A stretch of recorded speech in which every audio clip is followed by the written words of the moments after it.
This episode of Cognitive Dissonance is brought to you by our patrons. You fucking rock. Hey, Cecil and Tom. I'm about to go and see a movie about aliens and how they connect to the evolution problem and what the Bible has to say about aliens. And I just thought you guys should know that that exists. I'll take notes. Glory hole, motherfuckers. Hi, guys. This is Noah. I just figured that I'd wish Cecil a happy birthday because I just thought about it just now, and, well, I can't be off by more than 6 months. So, well, glory hole, motherfuckers. Later. Hey, Cecil and Tom. This is a guy who went and saw that alien movie. Just got back, or out of the theater from it, and it was batshit fucking crazy. Evolution is to blame for why people think aliens exist, and they're actually demons, and Mormonism was because a demon visited Joseph Smith, and a woman got tormented by demons because she played with a Ouija board. And that's the highlight. It was bonkers. So, alien intrusion is what it's called. It was stupid. Glory hole, motherfuckers.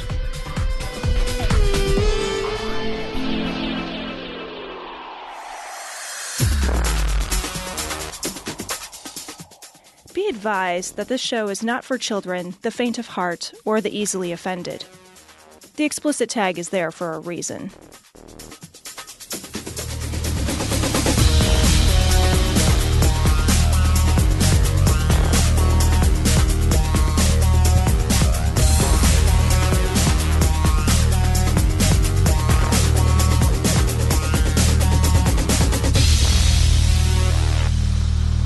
Recording live from Glory Hole Studios in Chicago. This is Cognitive Dissonance. Every episode we blast anyone who gets in our way. We bring critical thinking, skepticism, and irreverence to any topic that makes the news, makes it big, or makes us mad.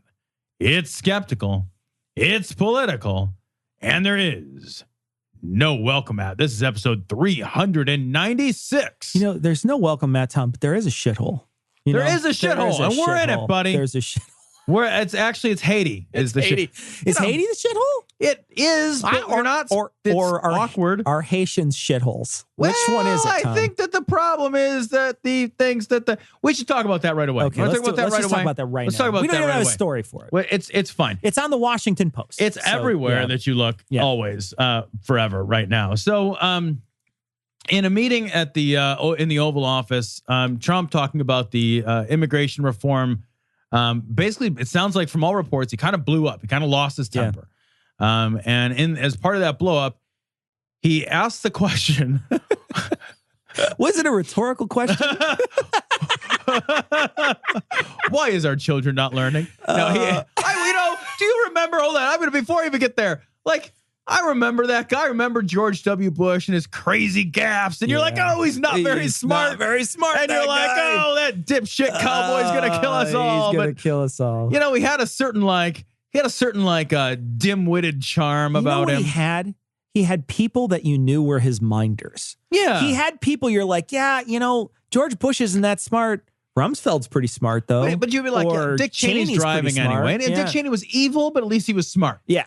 And what you got with Trump is a man who's evil and stupid, surrounded by sycophants that are also evil and stupid. Yeah. Or incompetent. Just incompetent. So none of these are mutually flat out exclusive. incompetent. We can use and instead of I guess or you're here, right, my friend. You're right.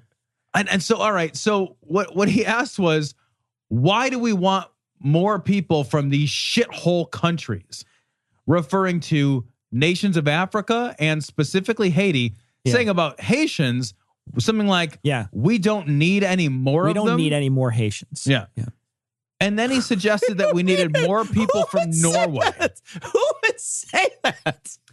And he said we needed more people from Norway. Now, I want to say something that I think is important. Sure. Okay. Many of those countries are shitholes. Yeah. But the people, it's not the people who live there's fault, right? Yeah. These are people who want to immigrate away from the shithole. Yeah. I'm right there with you. If somebody said, Tom, are you indifferent to the suffering of people from shitholes? My answer is no. What I am is empathetic to the fact that they live in a shithole. Yeah. And I would think to myself, man, if they could not live in a shithole and I have not living in a shithole to provide to you, the answer is not like, fuck them, they're bad people because they come from circumstances that are less naturally ideal than the circumstances I come from. Yeah. Holy shit. Well, that's racist. And you and I can call certain countries shitholes. You and I aren't the fucking president. Right. You know, you and I aren't in office. You and I don't have millions of people that listen to what we have to say as if we were representing every single one of those people. That is absolutely ridiculous that somebody could sit in that office and even use that terminology. It's so appalling and so abhorrent and so beyond the pale. It's never like you hear it and you're just like, what the fuck is happening? You cannot imagine name a single president from anywhere. And the only person that comes up in my mind is maybe, I think it was Lyndon B. was a real foul-mouthed fucker, and so was Nixon. I think both of them were foul-mouthed, but they would just say it in private if they thought it. I mean, how are you supposed to have diplomatic relations from a country you just referred to as a shithole? That's your job. Well, You're the chief the thing diplomat. Is that he doesn't care, though. I know he doesn't, because he feels like they don't wield any power. Yeah, they don't wield right? any power, so he doesn't give a shit. So he's just, but he's just such a monumentally bad person. Yeah. And it was interesting because there was a senator, a Republican senator who's from Haiti, who her family is from Haiti. She's of Haitian descent. And I read what she had said in response. She's like, look, my fucking family came over here from Haiti. And we worked real fucking hard. And we are here. We live the American dream. She's now a senator. She's a person? Oh, I know, right? Oh my God. I know. Oh my God. They contribute to fucking society. It's not just, there's this idea that's embedded behind that. Like, these are people, why do we need people from shithole countries? That they'll come here and just take shit, right? That they'll come here and there'll be a drain on the system, that they won't come here and they won't work hard and they won't add to the American GDP and they won't add to the American experience and they won't sort of become part of the larger culture of what it is to be America. There's an idea instead that something is wrong with them because they come from an area that's poor, right? This is poor shaming. If it's not racist, and I think it is, right? Because he specifically singled out African nations and Haiti. What right? do they have in common? I don't know. Is it a certain melanin? Is it a certain shade of color? Yeah. Yeah. It's not fucking what I have, which is SPF 183 sunblock. Yeah, exactly. Yeah. Right. Fucking that blue shit you put in your toilet, you rub on your skin. It still doesn't work. Are you ever talking about the Teletubby outfit? I got to wear that just not to get a sunburn. Teletubby outfit. I actually wear the Teletubby outfit and then I cut out the stomach so it looks like I have a red TV on my stomach. No, these people are fucking ridiculous. And the thing is he and all of his cronies, nobody's going to care about it. I know. Nobody's going to care about it in his inner circle. They've already not denied it. He came out no, we confirm what he said. Yeah, absolutely. Right. And then all these, the first couple things we read on Twitter, Tom, were just America, liberals call this country a shithole all the time. And he's not allowed to say that about another country. It's you don't understand that the slur is not against the country. It's against the people that are immigrating. Right, here. because he's specifically referring to immigration in that, Right. Why do we need people from these countries, as if to insinuate that because they come from a shitty country, and I'll be the first to say, Haiti's a shitty country I wouldn't want to live in. No. If somebody said, Tom, you want to trade your life for the same life in Haiti? I'd be like, no, fuck that running. Yeah. And, but they it's not the people. Yeah. It's not the people's fault. Some dude who's born in Haiti, it's not his fucking fault that Haiti's been poorly run and poor and fucking devastated by natural disasters for fucking years and years. They sold their soul to the devil, Tom. Oh, for fuck's sake. And Christy, something happened a long time ago in Haiti, and people may not want to talk about it. They were under the heel of the French, Napoleon III and whatever.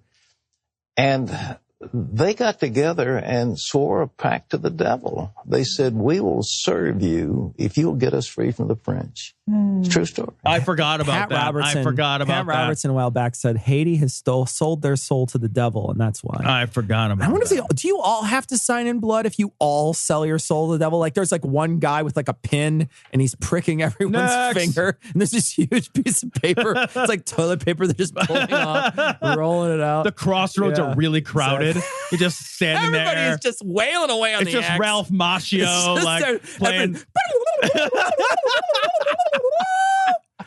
What do they? The thing is, like he said, they sold their soul. What do they get for it? Because they still live in Haiti. You know what I mean? It's not like you're like, and we all won the lottery. Yeah, it's like, oh, we sold our soul to the devil. You got a really bad. You just got screwed over. Yeah, and then he brought an earthquake. Right. Yeah. You know, it's funny. He says Norway. People should be coming from Norway or something, or we need more Norwegians. Which he probably would have said is, we need more people from Norwegia. Yeah, Norwegia. But there's an ambassador, and I don't know if he's from Norway or not. I think he is. Maybe the Netherlands. I'm not sure. One of those ball countries up there, ball sack countries. One of the testicle countries. One of the testicle countries. Who we played this guy a week ago where they questioned him. They said, hey, you know, what about the American ambassador? The American ambassador, and they asked him, what about, you know, you said that they're burning politicians, there's no-go zones. And he said, that's all fake news. And then they play the thing back from him and he just walks away. Well, they cornered him in a press conference there. And all the reporters from that country are asking him questions. And I don't want to say they're Norwegian or they're Netherlandish. I believe that's Dutch. They're Netherlandish. Or Netherlands. I like that. They're from beyond the wall. So, but they're wildings. But anyway, he's asking these questions, and so the guy asked a question and said, "Are you willing to retract the statement that they burn politicians?" And he looks and he says, "I already made a statement about that. I'm not answering that question." And he said, "Well, you didn't make a statement about it. You just said you were sorry. You didn't say that you took it back. Are you willing to take it back?" And then he just looks at the guy and he doesn't answer him. And so the next reporter asks the same question, and then the next reporter asks the same question. Finally, they get away from him because they push away from it. But there was a bunch of reporters that just they were like, you didn't answer the question. Answer the fucking question. Good. We need to do more of that shit here. You know, we need to do more of that shit here. The press is getting pushed out, and I don't know what the answer is except for to just like get together and be like, all right, guys. First question that on principle, and I believe on principle. Yep. First question that does not get answered. Yeah.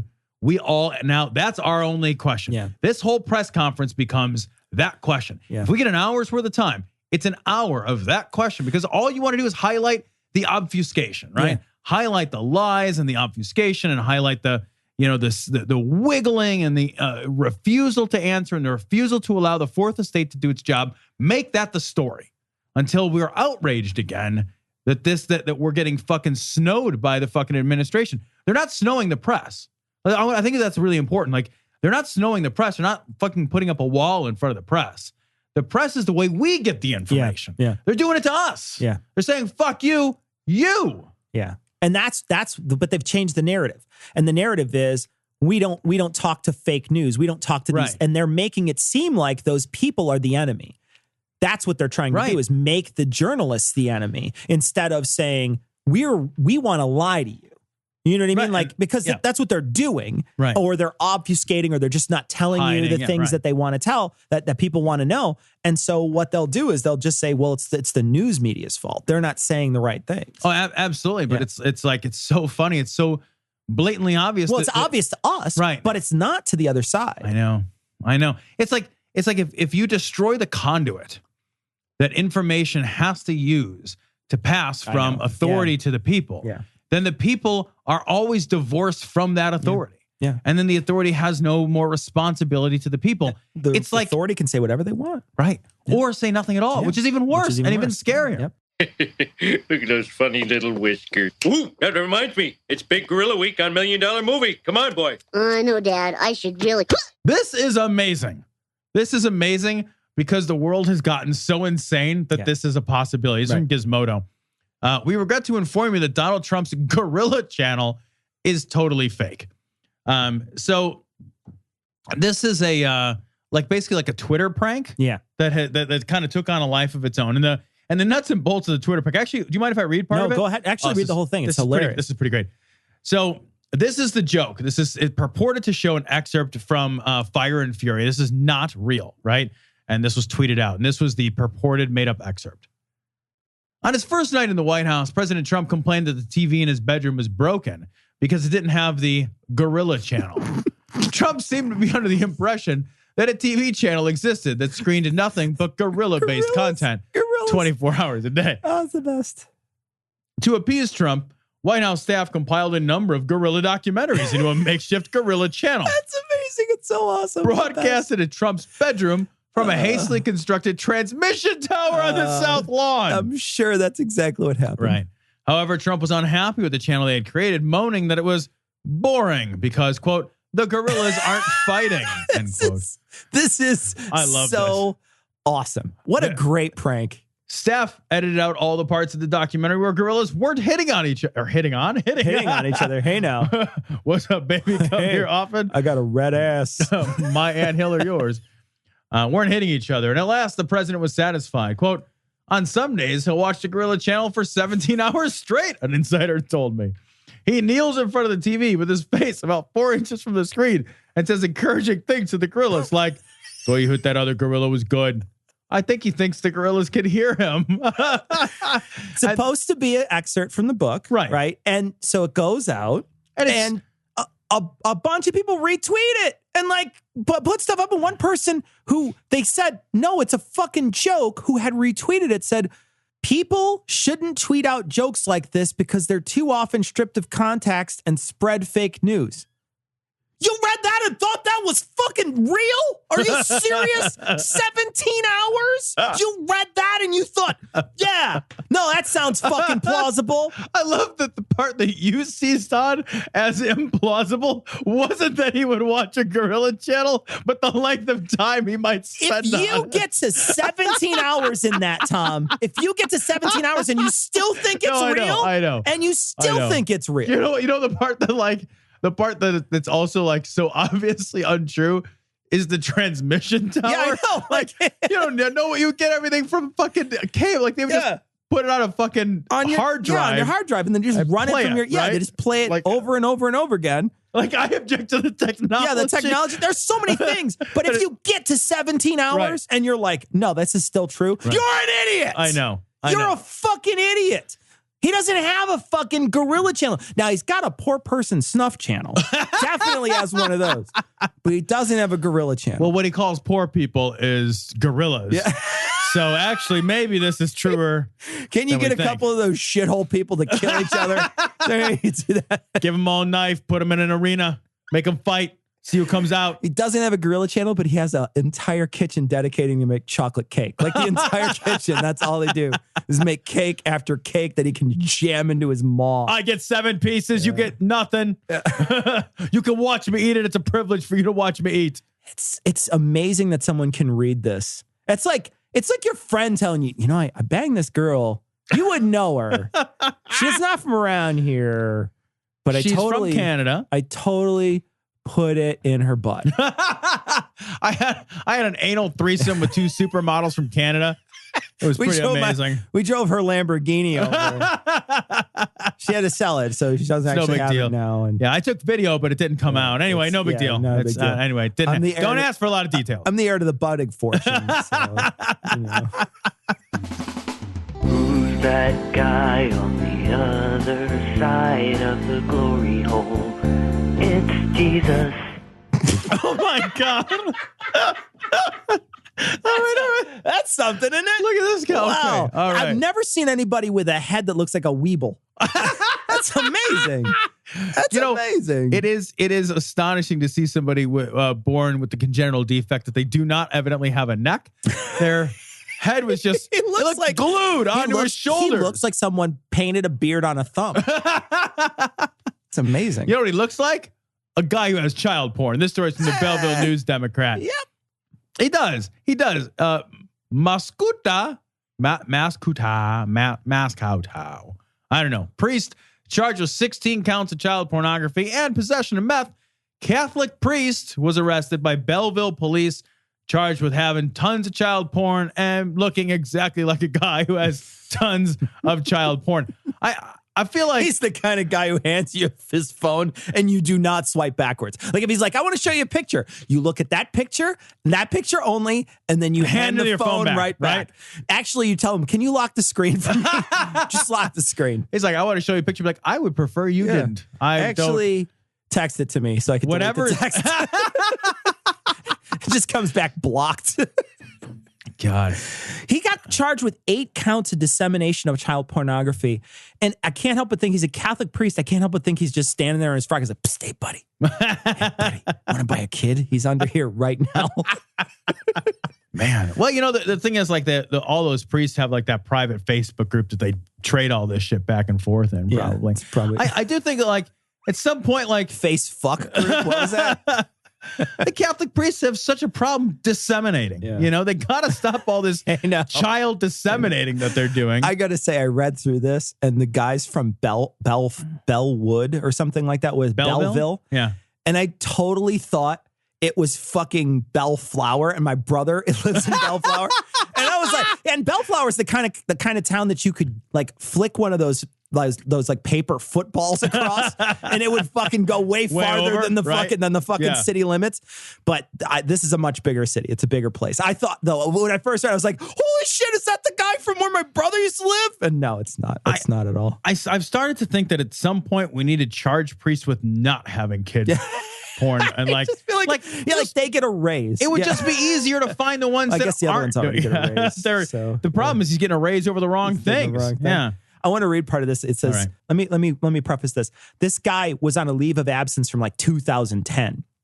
And at one point he writes a letter to his parish that says, and he's not been coming in and things like that. And this was a while back. So he was in depression or whatever, supposedly. He says, the medicines my doctors have me on make me very tired. And some days it is a struggle just to get out of bed. As a consequence, I don't feel that I'm giving you the amount of pastoral care that you deserve.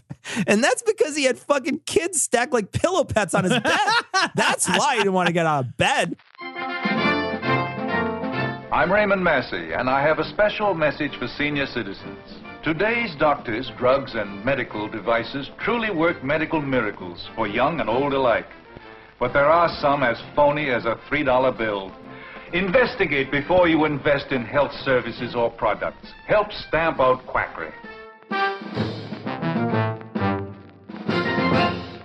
This story is from Vox. Oprah's long history with junk science. So I know there's like a lot of bibble babble about whether or not Oprah is going to make a run in 2020. Can I just say, can we cut that shit out until she actually announces a run? Until she actually announces. And to be perfectly honest, can we fucking cut out the grand experiment of the outsider in fucking Washington? I think we've established now, granted, he's a fool, but I just don't believe that an outsider has the political know-how to figure this out. No. So I just want to cut out, like, I don't want fucking Jon Stewart as president next. I don't want Oprah as president. I don't want Stephen Colbert or fucking Jimmy Fallon. No more TV celebrities. Can we stop now? I don't want the fucking situation or whatever. Well, the thing is, like, it's not just outsiders. It's specifically like, it's people whose only qualification is that they're entertaining. Their only qualification is that they're used to being in front of a camera and other people have seen them there. And I was wondering about this, Cecil. It's like, the majority of the current voting bloc is older than you and I, right? So the voting bloc that controls elections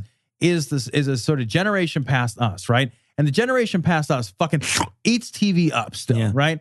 But our generation and younger, TV viewership has declined. And I have to wonder if like the rise of the television celebrity isn't part of that. Like that voting block is like, television celebrity is enough. Yeah. It's important. So what's next? Yeah, because it was movie personality for Reagan. Movie, TV. Yeah. Is it YouTube next? Is that what we're going to do? Are we going to decide as a nation that just being popular is literally the only thing to win this particular popularity contest? Got 2 million people on Insta that follow me. Can you imagine an Instagram person or whatever? Oh my God. Or Snapchat? Literally unqualified for anything useful. Yeah. Like there's no value whatsoever in these. I mean, look, Oprah's a fucking TV show host. She's got some magazines and a business that she runs, and fucking good for her. I don't want to take that away from her. And she's like fucking Kyrgyzstanian. And she's also smart. Right. She clearly runs her own business. That's smart. Right. But this article specifically tells me absolutely, as a skeptic, you should hate this idea. Even if she does decide to run, which she hasn't even said yet. All she did was make an impassioned speech. And real quick, I also want to say, like, there's already like fucking people arguing back and forth online about whether or not opposing Oprah is racist. It's like, she's not even running. Yeah. She's not even running. You're fucking upset about a hypothetical thing. Yeah. And then the hypothetical response to the hypothetical thing. Like, come the fuck on with that shit. Here's the thing. Like, as a skeptic, you got to look at the things that are brought up in this article as a way to say, oh shit, she's worse than Jill Stein, man. Dude, let's go through this. Yeah. Shit. This shit's crazy. And we should all know this. Yeah. We should all know this. Because again, she's trying to sell a TV show. So Dr. Oz and all of his attendant bullshit. Yeah. That's fucking Oprah. Thanks, Oprah.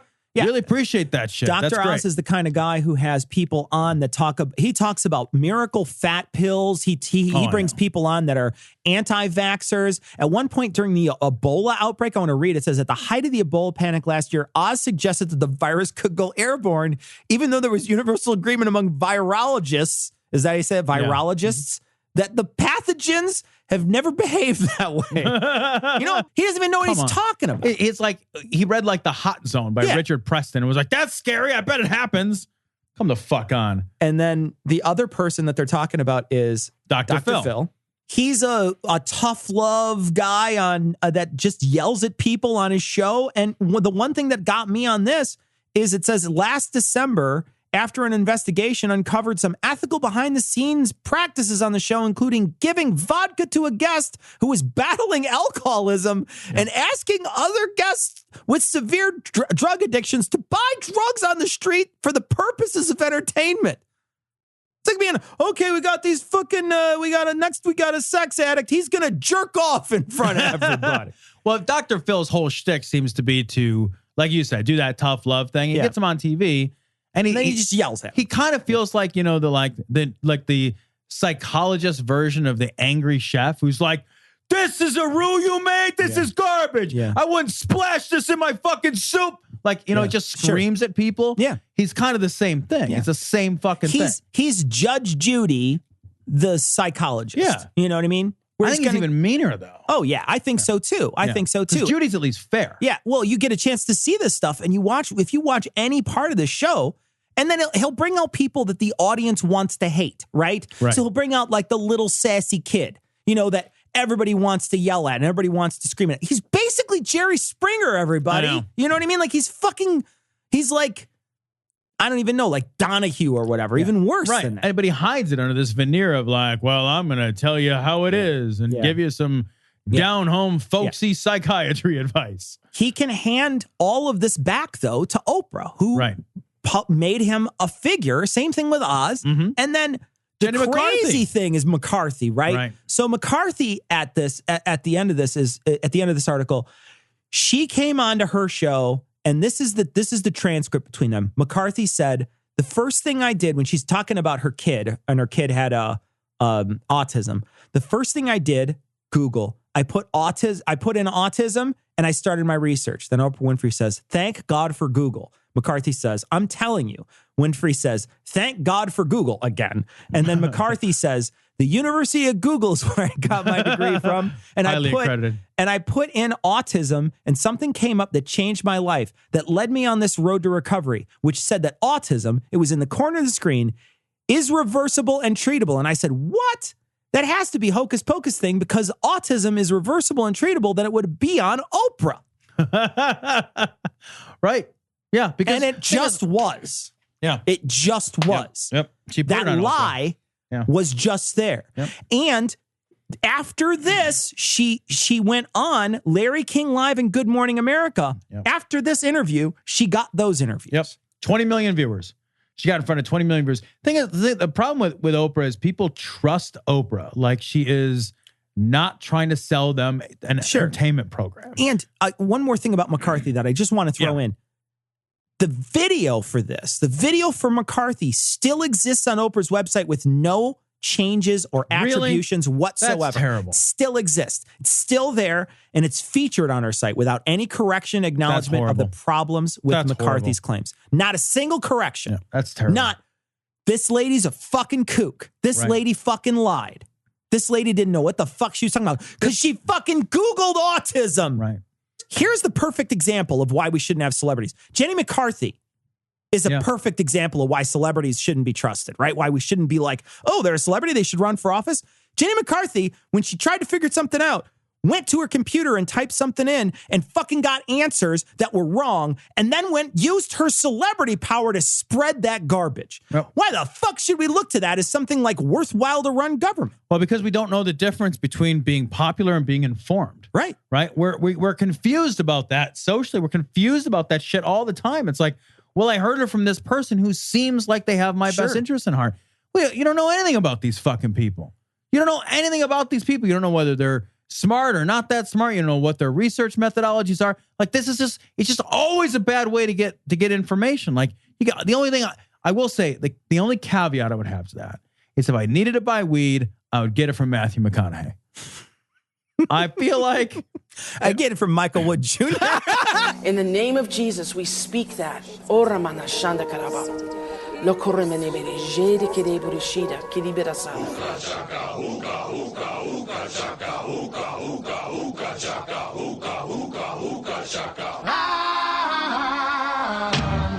Hooked on a feeling. I'm high on believing. Oh, this is from Newsweek. This is fucking amazing. Trump impeachment must be prevented through a day of fasting and prayer, Evangelist says. So this is that fucking Dobson fucking gobbledygook guy, and this is the guy who thinks that not eating lunch will change God's decision. God really, it really does change his mind when you come to him with an empty tummy. So Dobson says here, this is the quote. He says, "I'm calling for a nationwide movement to pray for him. I'm calling for a day of fasting and prayer.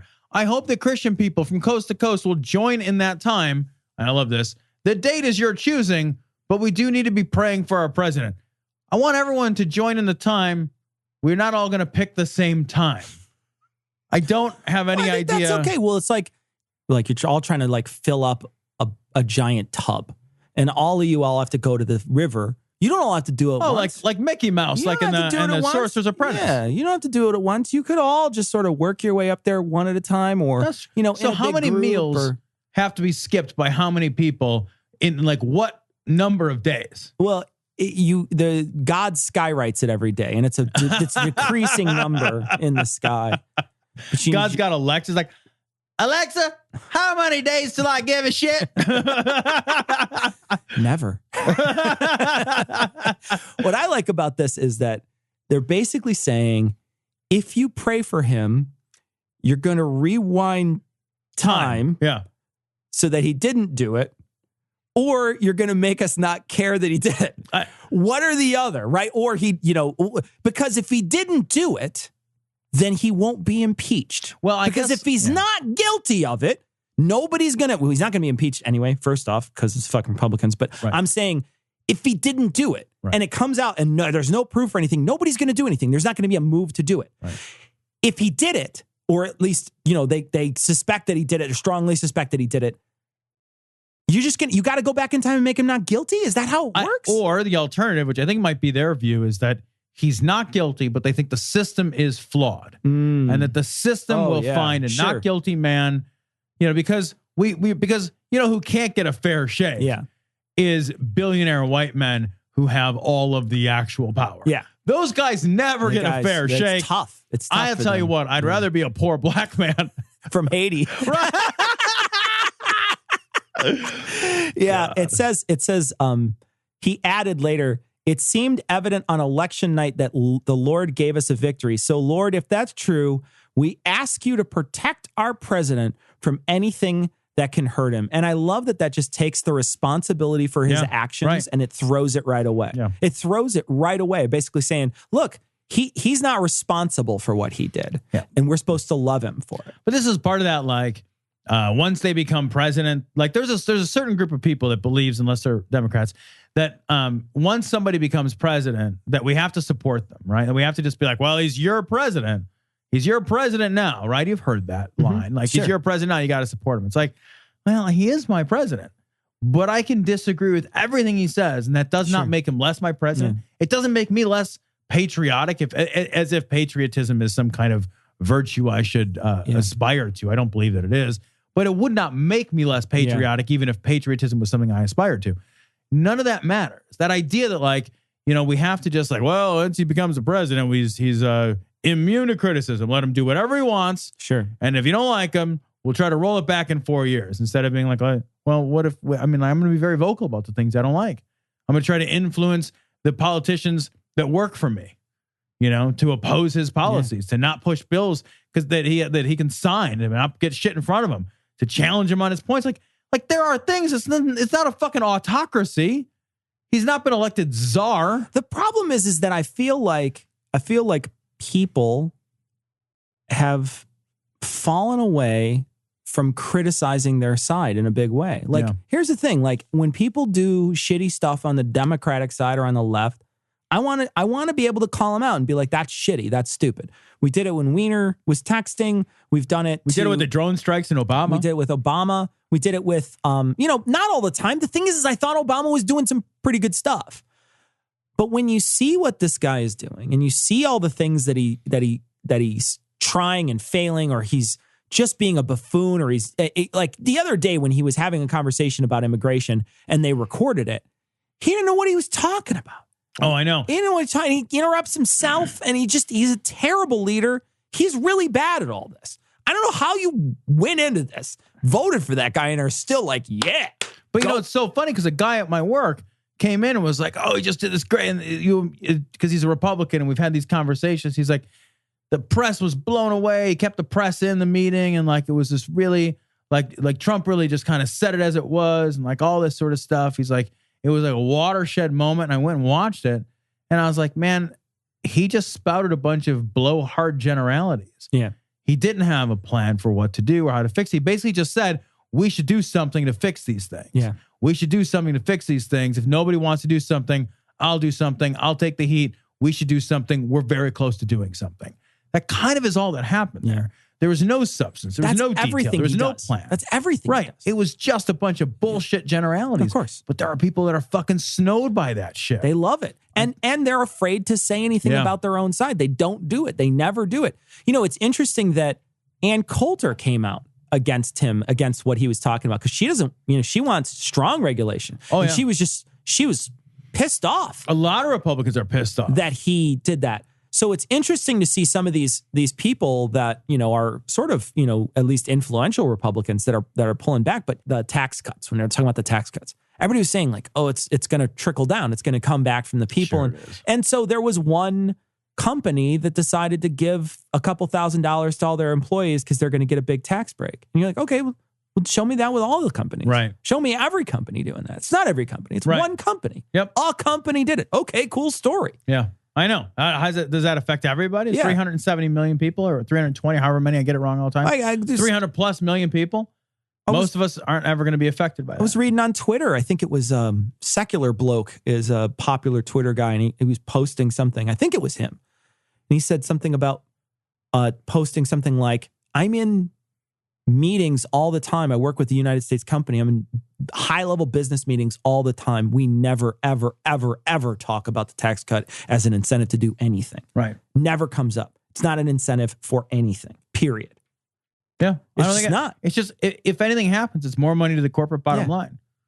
It's okay, great. Yeah. But it doesn't mean you're going to hire somebody. Nope. Because if I can get away with not hiring somebody, then that's more money too. It's more money to the bottom to me. line. Yep. It is altogether right to discriminate against homosexual behavior. Oh, this is crazy. This is Linda Harvey. Linda Harvey, we must re-horrify people about the sin of homosexuality. I'm horrified enough about the idea of Linda Harvey and the word sex or sexuality. I don't need to be re-horrified. So here we go. I'm going to play this. And so many of these groups are predators. I believe that the homosexual clubs in schools are just red flags for predators. I mean, what? Wait a minute. When you come in, you just hear. There's like 3 dicks line up on your chest. Shoots you right. If you're super Republican, it's illegal aliens versus predator. You're like, I don't know who to root for. It's very confusing. Jose has a long tail. Did you you eat Mexican, your breath is like acid. He's got two mouths. One shoots out of the other mouth. Yeah. Homosexual club. Oh, join our homosexual club. Like some like straight dude's gonna be like, oh, I don't know. I'd have sex. I'm in high school. I was gonna go join volleyball, but maybe join a gay juggle club. my balls. You just walk in. You're like, okay, like, do we take our dicks out now? Like, how does this work? I don't know when we take our dicks out. Oh no, that's not how school works. That's not how school. So works. weird. I mean, I think that they exist there as an audience to continue to fast track kids into this lifestyle. Yeah, well, you wouldn't want to wait. It's like a TSA pre-check for being gay. I'll fuck you, but you can keep your shoes on and put the laptop over in that bag. But you had to take off your belt, sweetheart. The belt's got to come off. No lube greater than 3 ounces is allowed. That nobody gets to go through the thing where you hold up. Everybody's got to get felt up. Everybody gets felt up, no matter what. Right? Yeah. And they're okay with certain gels and liquids. They're good with that. Network with adults. I mean, and who knows what goes on there. So, well, why don't you just fucking imagine it? Yeah. Why don't you just? I don't really know what goes on there, but they're probably fucking. It's like what? It's even if they were, but they're not. They're just adults that were fucking. But yeah, who would give a shit? Well, I thought you still talking about the gay clubs. I don't even know what she's talking about anymore. I literally, because her train of thought is so convolutedly bizarre, I can't follow it. You know, I think that one of the things I wanted to talk to you about was, how do we re-horrify people about the sin of homosexuality? Make gay people fuck each other with knife penises. I think that's how you do Saw? it. Like in Saw? Make them sword fight. Are you not entertained? On guard. It's just like you just see this sign and you're like, I don't know that I want to go to the pork sword fights. I don't know. I don't think I'm going to do that. I think I'm going to skip that. I think there's a really good way to re-horrify people about the dangers of homosexuality. We would need more homosexual parents to just walk in on them.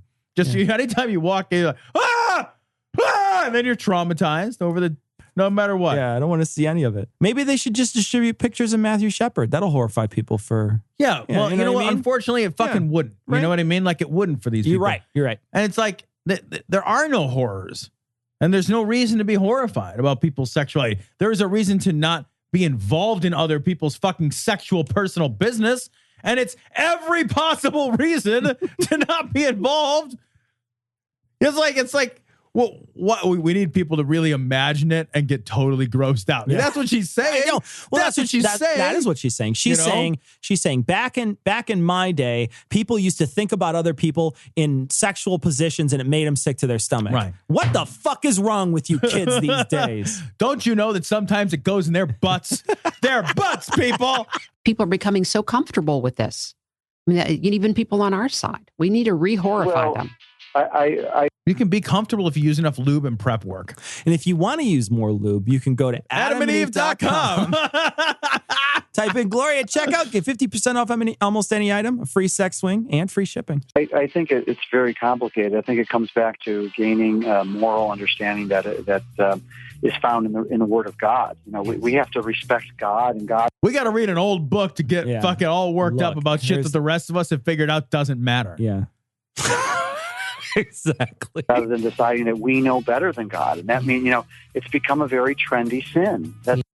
You can get gay at Hot Topic now. Yeah, right.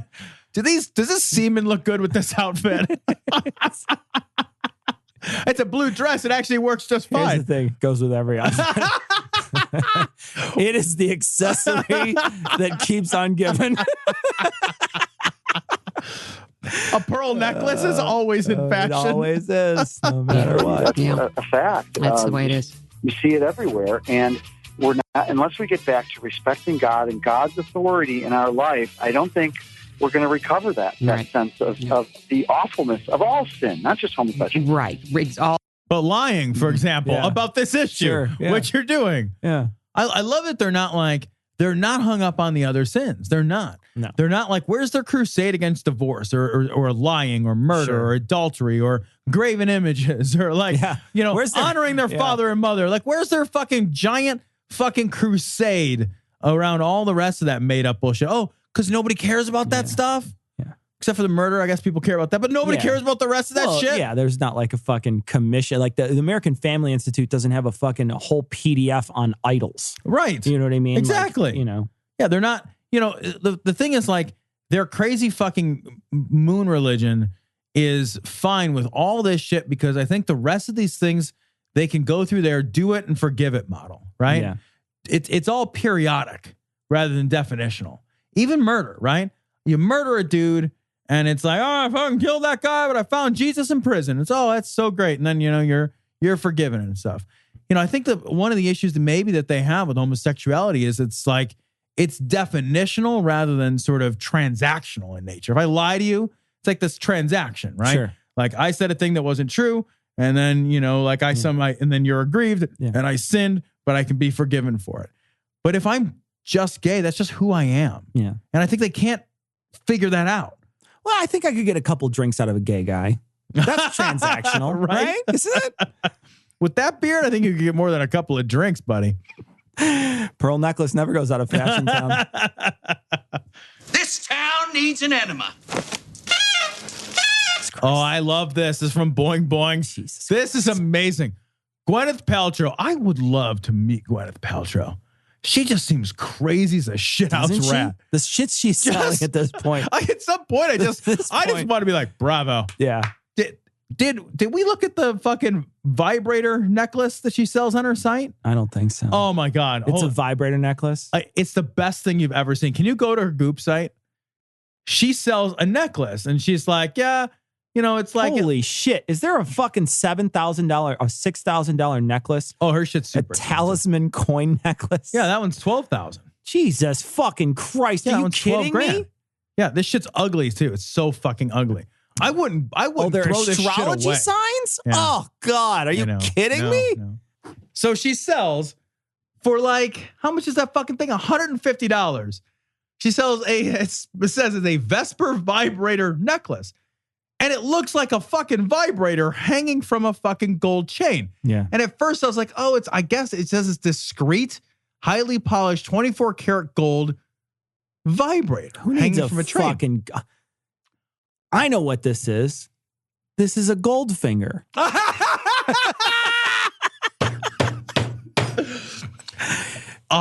Scroll down because there's a picture. And I was like, okay, I guess maybe it was picture? Really small. Look how fucking huge that thing is. Jesus Christ. The thing's like, this is not a subtle I like that item. It's USB rechargeable. I love it. It's like, for all those times you got to fucking diddle yourself on the go, but you don't want to stuff a mini vibrator in your purse. You want to wear it around your neck so everybody knows that you're fucking diddling yourself in the car or whatever. It's such a weird thing to sell. That is pretty weird. It's like wearing a giant unicorn dildo hat. I know, right? We're just like, yeah, just set the hat down, jump up and down a few times. It's like a fucking, I don't even know. Like it's like instead of having a Starbucks mug in the morning, you just got a fleshlight in your hand. What's like, oh, let me pay for dinner. It's my fleshlight wallet. Pull out a fleshlight. You're drinking coffee out of it in the morning. Hold on a minute. You have to like scope it up, like squeeze it a little bit to like open it up. It's like you're using it as a coin purse. You like reach in there, pull out a pencil. Hang on, let me leave the tip. I just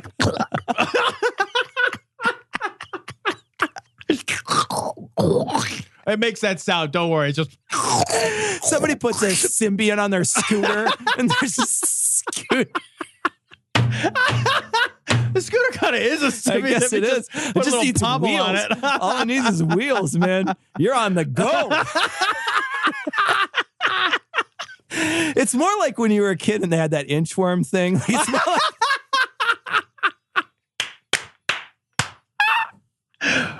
bounce around on your genitals.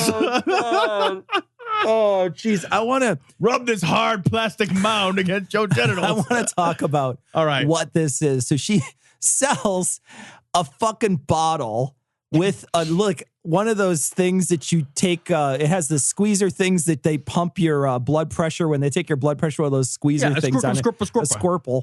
And then it has a long tube that comes out, and you're supposed to use it to shoot coffee in your anus for some reason. And I want to read. So here's what Wikipedia says about coffee enemas. It says coffee enemas cause numerous side effects, including infections, sepsis, severe electrolyte imbalance, colitis, proctocolitis. That's bad. Salmonella, brain abscess. Oh my God. And heart failure. If the coffee is inserted too quickly or is too hot, it could cause internal burning or rectal perforation. .org. That sounds like sucks. Oh my God. It's too hot. It's so funny. They pour it like a fucking, they just like fucking percolate that shit and pour it right up there. You got like fresh from Starbucks. It's like 1,000-degree lava coffee. And you're like, oh, it's quick, stuff it up my ass. Stuff it up my ass. That's hot. Do you put creamer in it before you put it up? I don't want the extra calories. Oh, God. There's a part of this article that says, if you don't want to fill your rectum with coffee, Gwyneth also recommends detoxing by drinking out of a $350 rose gold crazy straw, applying $85 wellness oil, drinking from $84 bottle with a positive energy crystal jutting out proudly from its base, or carrying an $85 shaman bag of mystically charged stones. Are you fucking kidding? Like, when you read that off, you think you just opened someone's inventory on Skyrim. Like, are you fucking serious? Like, we live in a time where we have fucking rovers on Mars. We fly places all over the world. We fucking have electronic banking, and we're still buying crystals in a bag. We're still buying wish stones, man. I know. This is really expensive ones. I love part of me. Doesn't part of you like admire Gwyneth Paltrow though? Because she's just like, bet these fucking dumbasses will buy a rock, stick it in a bag, tell them it's got magic healing powers to detoxify them. If that doesn't work, pep them up with a little coffee up the ass. Shaman bag. Don't squeeze the shaman. Whatever you do. It's like it's always been the little women that caught the vision of giving, beginning with Jesus himself, out of their private means. Some of you little precious ones have that little grocery money, some of that little money set aside. Assure tonight the blessings of God on your family by giving it to God and speaking that. Say it, God, this is for blessings on my family. This story is also from Newsweek. Donald Trump's spiritual advisor, Paula White, suggests people send her their January salary or face consequences from God. That's pretty much exactly what it sounds like. She says, January is the beginning of a new year for us in the Western world. Let us give to God what belongs to him. The first hours of our day, the first month of the year, the first of our increase, the first in every area of our life. It is devoted. The principle of first fruits is that when you give God the first, he governs the rest and redeems in.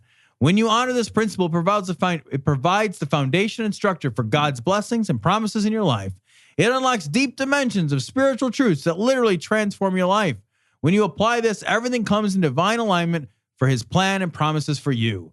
When you don't honor it, whether through ignorance or direct disobedience, there are consequences. Her voice changed into Alex Jones. It's kind of got amazing. A little weird there. She's at a the lizard, end. so it was a whole makes thing. sense. She wants you to give fucking all the January money. She says in her latest video, she says, each January, I put God first and honor him with the first of our substance by sowing a first fruits offering of 1 month's pay.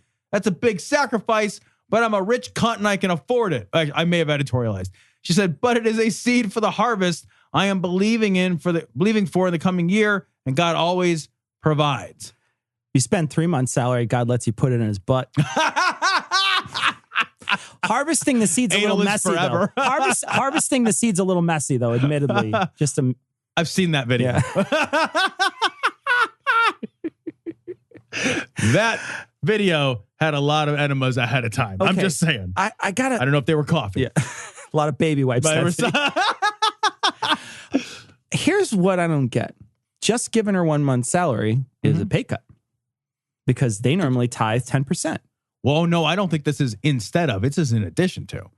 My guess is you give the first month and then you give 10% subsequently. Of the rest, yeah. Yeah, that's it would have to be because if not, it's a pay cut. It's 1/12. It's a pay cut. Yeah, instead of 1/10. Yeah, exactly. Yeah. She's not it's getting 8% instead of 10%. Yeah, she's not getting a pay cut. Yeah. But also there's the, money in the hand. Money in the hand, right? money up front. Yeah. Right. Yeah. The money today is worth money more than money tomorrow. Sure. It's just worth more. Yeah. But also, like, there are people out there who are just going to give her this money. And it's like, even if I believed in her crazy fucking theory of, this prosperity gospel shit, the prosperity gospel is always prosperity for the guy preaching the gospel. Absolutely. Right? It's never for the person who's going to get it because it's all garbage. Right. So. It's not prosperity for the people who listen to the gospel, right? It's never prosperity there. But even if I believe in this shit, if I could give the money to actual God, then maybe I'd have something here, right? If there was a way to fucking mail that letter to Santa Claus and it actually went to the fucking North Pole, then maybe I'd be fucking more excited about getting my Red Ryder BB gun. But that shit is not going to fucking happen. You're giving it to fucking mom, right? Yeah. And that's what's happening. And you're giving your fucking month's salary to this fucking woman who also, who's she giving her month's salary to? She's giving away her January money to who? Yeah, that's the she thing wants you to give it to her. Give it to her. This is not a multi-level marketing scheme. Right. This is a one-level marketing scheme. And the level is give it to me. Right. That's the level. Right. Yeah. Give me your money. You know, when I do it, I give my money to me. Yeah. It's true in some cases, but they aren't all valedictorians. They weren't all brought in by their parents.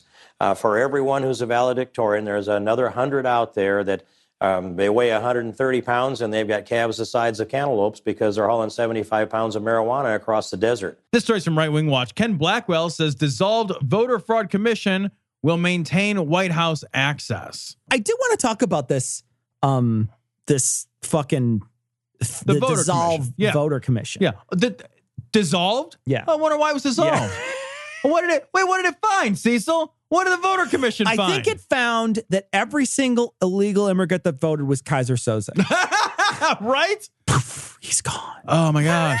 I love that this thing is dissolved and nobody's talking about the fact that it found nothing, right? That it was dissolved and that was all fucking bullshit. Sure. And it always was bullshit. And they said they had proof. They're like, we got proofs, man. Right. We got proof. And you're just like, where's your proof at? Why isn't anybody dragging that motherfucker out? Remember that motherfucker? Yeah. Who was like on TV? Yeah. I got Where's proof. that motherfucker? I got proof. Where's your proof at? Right. Where's your proof at? Because he was like, I'm gonna bring it out. I just gotta triple check the numbers. Yeah, I'll make sure to have it. I gotta have fucking Rain Man double check it for That dude made toothpicks. his rounds and he probably sold some book or something. Right. And he's like, thank you for the fucking book. I'm out. Yeah. You But know? we should be holding that fucking guy's feet to the fire. Yeah. We should be calling him out. You should be holding the president's feet to the fire because he's the one who came out and said, 3 million people, 3 million plus illegal immigrants. Show me the numbers. You said it's true. Show me the numbers. But that guy keeps saying shit. We keep saying like it's not true. And then we point out that it's not true. And then he says it's totes true. And I'll give you the evidence. And he never gives you the evidence. He reverses his stance on everything all the time. And like there's still people who are like, oh, but the stock market's up. I mean, I fucking saw this shit today. It's like all this crazy shit, and people are like, well, there's more jobs and stock market's up. It's like, none of his policies have anything to do with that. Yeah. None of it. Like, trace jobs back to one policy. Which policy? Which thing did he enact that made that happen? You're not going to find shit. I think they'll say he came in and took away a bunch of Obama's regulations. And deregulating things increases the chance that business is going to. But I think you got to prove that. You got to prove. You got to prove it. Right. They'll say that. Right. Though. I know that shit makes me crazy though. Yeah. Let's play a minute of this. This is long. I don't want to play it all. As I've told you and Tony on a number of occasions, when we first got involved in this election business, we were primarily concerned about access to the ballot. And it is No, nobody said access to the ballot. All people said was there was way more people that voted that shouldn't have voted. That side of the aisle is trying to prevent access to the ballot every chance that they get. Every chance they get, these voter ID laws, they're constantly trying to disenfranchise certain groups from the ballot. Yeah. There are stated strategies that are not like, this is not conspiracy shit. There are stated strategies, to try to prevent likely Republicans from being able to get to the ballots. Yeah. Likely Democrats, forgive me. Reasonably easy. It's for folks to register and go to the polls. There's just some fucking guy in bumfucksville, Arkansas. This is the 5th Kaiser Soze today. That's weird. Last 10, 12 years, we've balanced our concern about access to the ballot with protecting the integrity of the vote.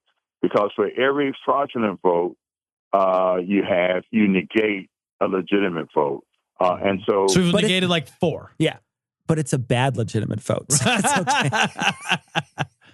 Basic safeguards like voter ID. Voter ID is a poll tax. Voter ID is a fucking poll tax. Yep. The reason why voter ID is garbage is because all those places that they require voter ID, most of those places require a state ID, which costs money to get. If you have to pay money to get it, then it's useless for somebody who's super poor because especially if they don't need it. If they take the bus every day, what the fuck do I need an ID? What the fuck do I need a state's ID for? If I have my social security card and I have other forms of identification, I don't need that piece of identification. So they won't go buy it. The other thing too is people don't understand, and this is one thing that makes me crazy, is when people say, well, how hard is it just to go get a license?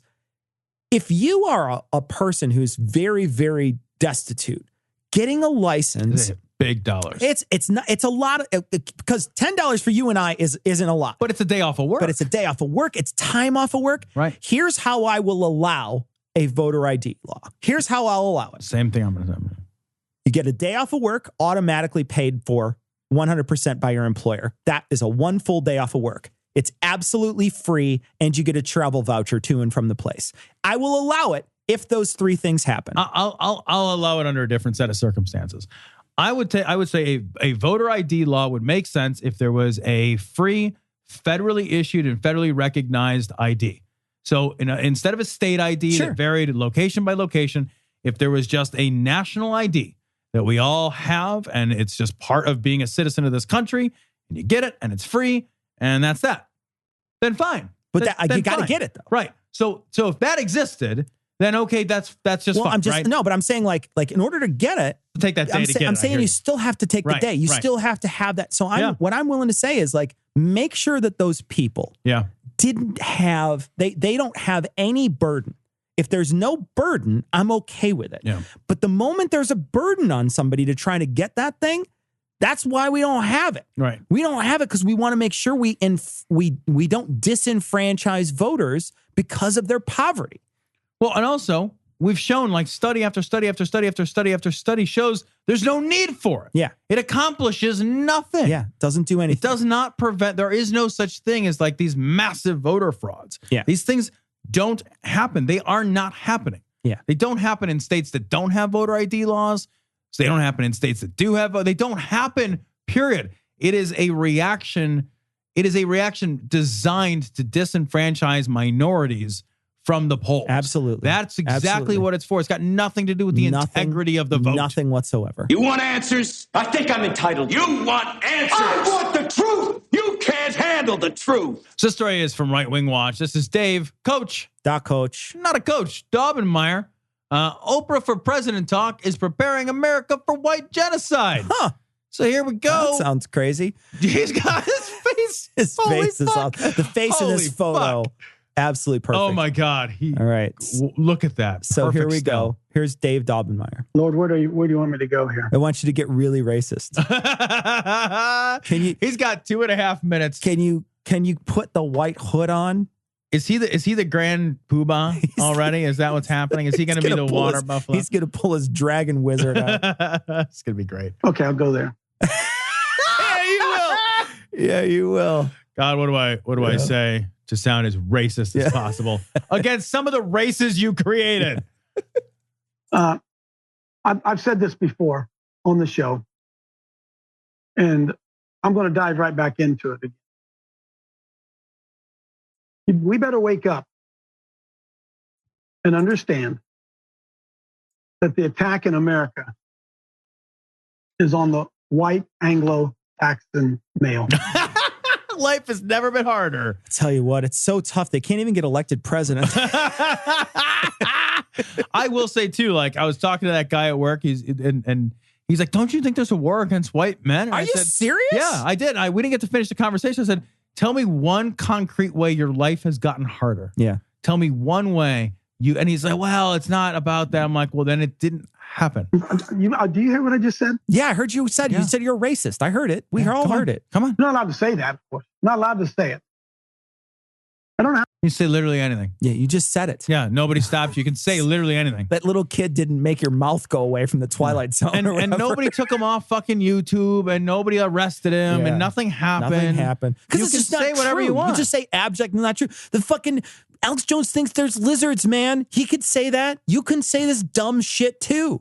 How many of you watched the Golden Globes, whatever they call those things the other night? Globes, you stupid shithead. Golden Globes. It was the most absolute, unbelievable frontal assault on white Christian maleness that I've ever seen. Now, they couched it behind sexual abuse, and they couched. I love that he's like how dismissive he is. He's air quoting sexual abuse. Sexual abuse, as if sexual abuse doesn't exist. Oh my because God. that's when you use air quotes. I know. Yeah. As if it's like, oh, well, we're going to get upset about sexual abuse. Yeah.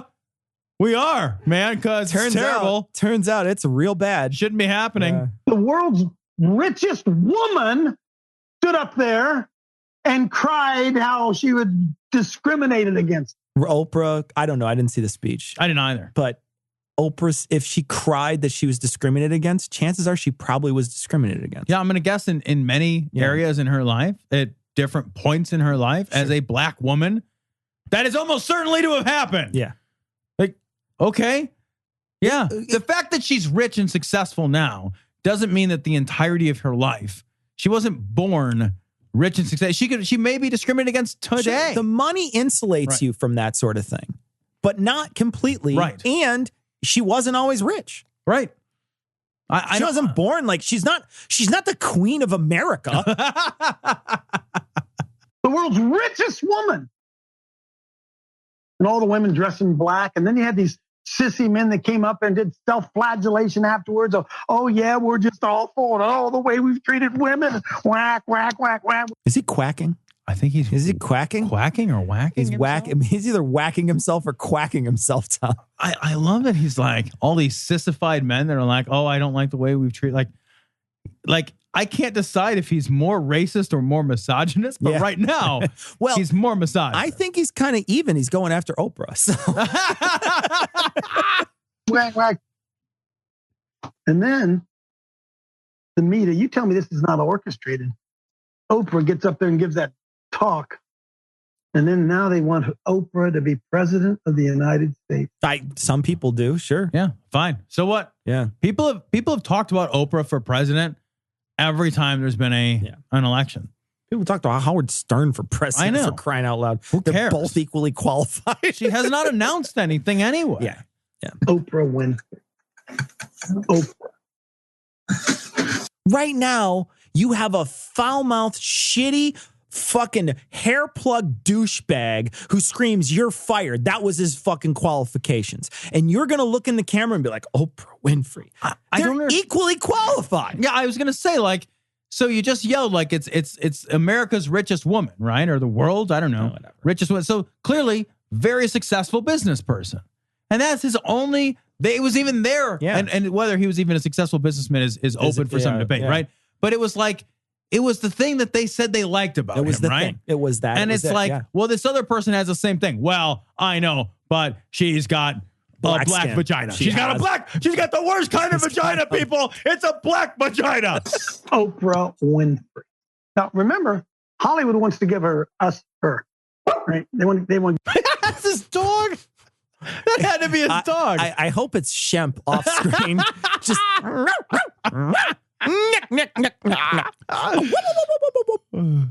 Give us her. Right? He's looking at his dog. His dog's like, is his dog like chewing on a microphone? I want to rewind this. It's amazing. Give us her. Right? Motherfucker, like happening? This guy's like, I'm gonna kill this. He is looking at the dog like, that's my wife's dog. I fucking hate my wife. I hate my wife so much. I hate everything she likes. I wish my wife was a black woman so bad. The God haters want to give us her. Okay, they say she's the most popular, whatever they say. Okay, listen closely. Go ahead, Jared. Watch her eyes. Bred and marinated in it, in that prejudice and racism, and they just have to die. Hang on a minute. Hey, Oprah, how? How are they going to die? You're just going to let them die of old age, Oprah, if you get to be president of the United States? You related in any way? You got any spirit in any way similar to Adolf Hitler and what he did over there?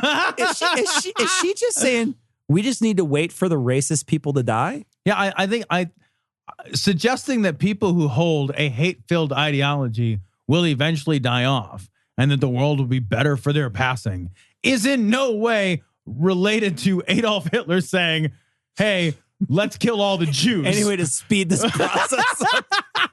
Look, I like your idea. You're a good idea, man. I just need it to go a little faster. Is there any way we can maybe, like, I don't know, shove a couple in ovens? Is there any way we can get big ovens? Let's get big ovens. I want big ovens. I want to jam them in the ovens. Can we do this? Let's make this happen. Goebbels, do it. Jesus Christ. It's the same thing. Same thing. It's identical. The same thing. Absolutely identical. Is this just kind of reverse Nazism, Oprah? Isn't reverse Nazism being nice?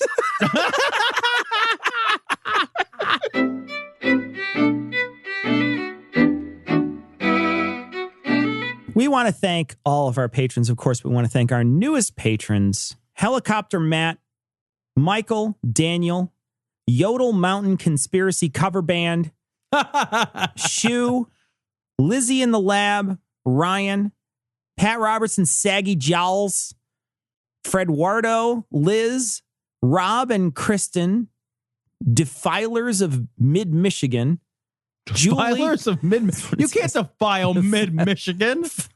Julie, That Couple Next Door, a swinger podcast, Wesley, Cassie, Converse, Justin, Chris Rick, George, Abel, King Louis the Funk, Cindy, and Adam. Thanks so much for your generous donations. We really do appreciate it. We want to let everybody know about some patron content that we let out, but we did not make it patron only. Right. So we're going to put on this week's show notes a link to a bit of tape that Tom and I recorded a week ago that we released to patrons that is sort of a test to sort of talk about some serious things and not try to make a bunch of jokes. Like Tom and I, when we get together, we always try to make each other laugh. That's kind of that's kind of our shtick. That's what we do. Yeah. But once in a while, if we have very serious conversation, we're not trying to interrupt the other person for jokes. And this is what it was. So we talked about two specific articles that we were both really interested in, and we wanted to have a conversation about, and we wanted to have a very serious conversation. So we posted that to Patreon. We're asking people, if you're interested in that, go listen to it. If you like it, hit the heart on Patreon so that we can gauge how many people liked it and enjoyed it. And if it's something that we want to continue. We don't know that we're going to add it to the show per se, but we might add it as extra content, or maybe like Thursday content or something. We're not sure what we're going to do with it yet, but we had a good time having that conversation. And we'd like to see if people enjoyed listening to it. So please go check it out. This week's show notes, this is $3.96. It'll be a link to Patreon. You do not have to join to listen. You can just listen. You do not have to be a person who is a patron to hear it. But we just don't want to put it on a regular feed that we normally go out. And it's playable right from the website. Yeah. It's playable right from the website from your phone. Bunch of people sent us this image. A ton of people sent it to us, actually. The Horatio's the first one, though, so we're going to post this image on this week's show notes. It's a Beavis and Butthead image. It is, and it's great. And it looks good. It's really funny. So check it out. This week's show notes, $3.96. Oh my God. This is a crazy video, Tom. So weird, man. Alex Jones just talks about dicks a lot, and somebody supercut a bunch of him talking about hard-ons and dicks. And it goes on and on. Yeah. It's not just like one episode either. There's like 50 episodes where he's raging about raging. Cock and balls, cock and balls, cock and balls, cock and balls. Crazy. So we'll put the link on this week's show notes. It's a YouTube video. Thanks, Luke, for sending it in. Tom, we got a message from this Derek. Is so funny. Derek says, I manage teams in India. They end all their emails with, please do the needful. Please do the needful. They do for us, too. It's so funny. So one time I thought I was funny, and I responded back with, the needful has been completed. And they sent me an email back thanking me. You need to do that from now on. Oh, so we got a message from Kristen, and Kristen wanted to correct us. The reason why you want to have gluten-free beauty products is, I guess, if people with celiac or intense celiac will get rashes and hives. I didn't know that. That's crazy. If they use don't use gluten-free stuff. That's crazy to me too. Also, it's kind of crazy to me that like gluten would be in it anyway, but you know, okay. Tom, we got a message from Mike, and he wants us to know it's tough being a flat earther. Hey, he says, I can't order a drink on a plane because we're going hundreds of miles an hour, and I don't want the liquid to splash out of the can. That's so true. I don't know how you round earthers can't see the. I want to get a shirt that says round earther. We need to make a round earther shirt. Oh, I love it. I love it. We're going to make one. Round earther shirt. Secular thinky guy. Secular thinky person. Yes. It's not guy. That's secular sexist, thinky. You fucker. God damn it. Jesus. We got a bunch of messages about why people take trains and why you should take trains. And you know, it was really great to get all these messages because like you know, you and I have had experiences where we've tried to get tickets and they've been expensive. Yeah. And so we've just been like, well, why would you do this? But people said that the tickets by and large are much cheaper, less than half, sometimes a third of what you would pay for a flight. There's no TSA that you normally have to fucking drag yourself through, which can be a fucking hassle. Yeah, it can. And bullshit. And it restricts what you can bring places. Absolutely. And a lot of times you can sleep because it's a much bigger seat. Like you can actually go to sleep in it. Instead of the cattle car feel that every economy class person that has flown knows what feels like. There's less of a weight limit, so you don't have a ton of weight limits that you have to pay attention to. They say it's greener, which is interesting. You move a lot more of everything for a lot less fuel. That's very interesting. This one here is from BizQuick. But Elvis also sent one in and said they actually pull up in a lot of really nice major metropolitan areas. So when you pull up, you're just like, oh, cool, I'm in this area and I could just get off. And then he also said that, you know, taking the train is kind of cool. Like, it's like, you know, it's an experience in itself, which, you know, something that you or I might not, you know, appreciate, but other people may, you know. So I thought we got a lot of really great emails. A lot of people that a lot of really great emails about this. It really made me think about, you know, train. I probably won't do it, but it made me think about it. Yeah, I feel like those are all compelling points, but I don't have the time for it. Yeah. You know, the travel for me has to be over quickly too. I have to be in and out. Yeah. Right. It's like sex. It's just got to be you don't have fast a choice. And in and out. You don't have a choice. Yeah. Got a message from Mike, and Mike says, Cecil, you were, where did you see Dead Milkman? He says he thinks I'm from upstate New York. We're from Chicago. I grew up here, and I saw them at the Chicago Metro, and it was, it had to be 20 years ago I saw them. The Metro is a small venue here in Chicago, and it's a pretty popular venue, and they have a balcony section, but all the rest of it's general admission. It's all for the stage. It's all Big Crush. He said that he saw they were opening. The opening act was Possum Dixon. You remember that band? I do. Yeah. I did not until he wrote it down, though. I know. And he said it was easily the most insane pit I had ever been in or seen. He said maybe we ran into each other. He said also at 9 Inch Nails and Marilyn Manson. I saw 9 Inch Nails tour with Marilyn Manson when 9 Inch Nails did the Downward Spiral tour. Mm-hmm. They toured with Marilyn Manson and Hole. That was a pretty good. I mean, that's did you see that? I saw it. I saw it at UIC. So at the UIC Pavilion. I didn't see it then.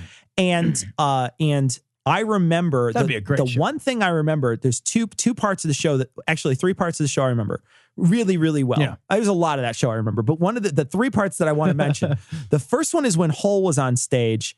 Courtney Love was playing and a bunch of shit broke. Like, so shit just didn't, it like malfunction. So they had to get the roadies out to fix it.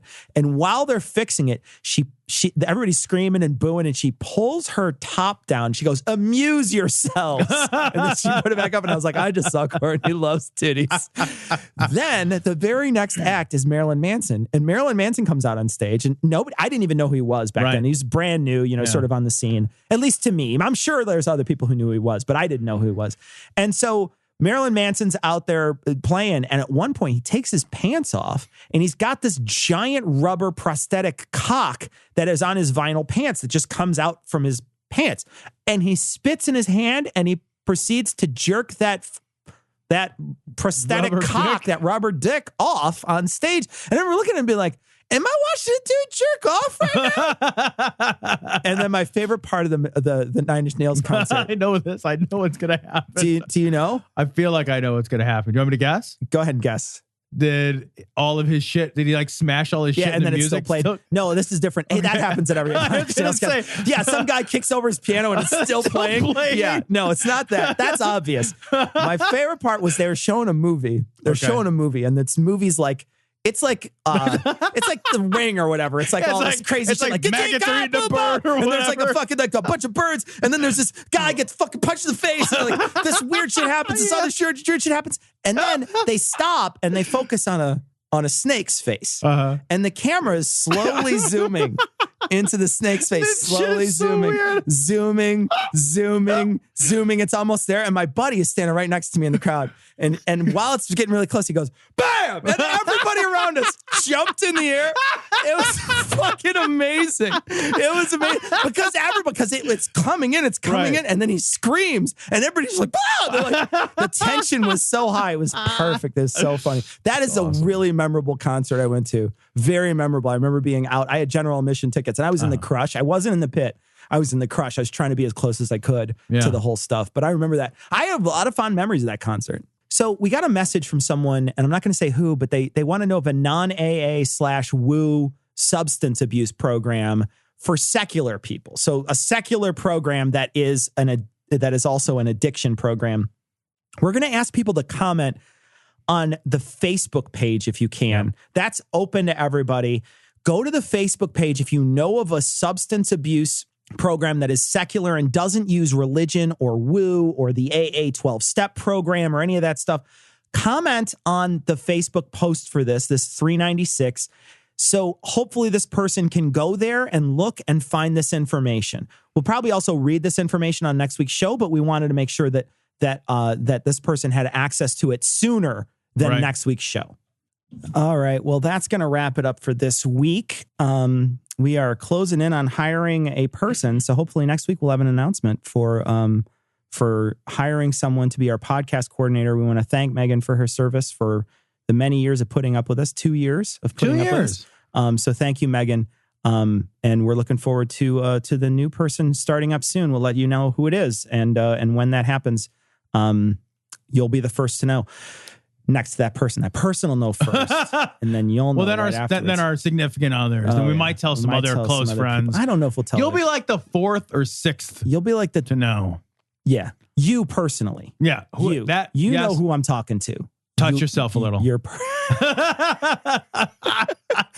with a very expensive vibrator on your necklace. All right, so weird. That's gonna wrap it up for this week. But we're gonna leave you like we always do with the Skeptic's Creed. Credulity is not a virtue. It's fortune cookie cutter, mommy issue, hypno-Babylon bullshit. Couched in scientician, double bubble, toil and trouble, pseudo quasi alternative, acupunctuating, pressurized, stereogram, pyramidal, free energy healing, watered downward spiral, brain deadpan sales pitch, late night info docutainment. Leo, Pisces, cancer cures, detox, reflex, foot massage, death and towers, tarot cards, psychic healing, crystal balls, Bigfoot, Yeti, aliens, churches, mosques and synagogues, temples, dragons, giant worms, Atlantis, dolphins, truthers, birthers, witches, wizards, vaccine nuts, shaman healers, evangelists, conspiracy, doublespeak, stigmata, nonsense. Expose your sides. Thrust your hands, bloody, evidential, conclusive. Doubt even this.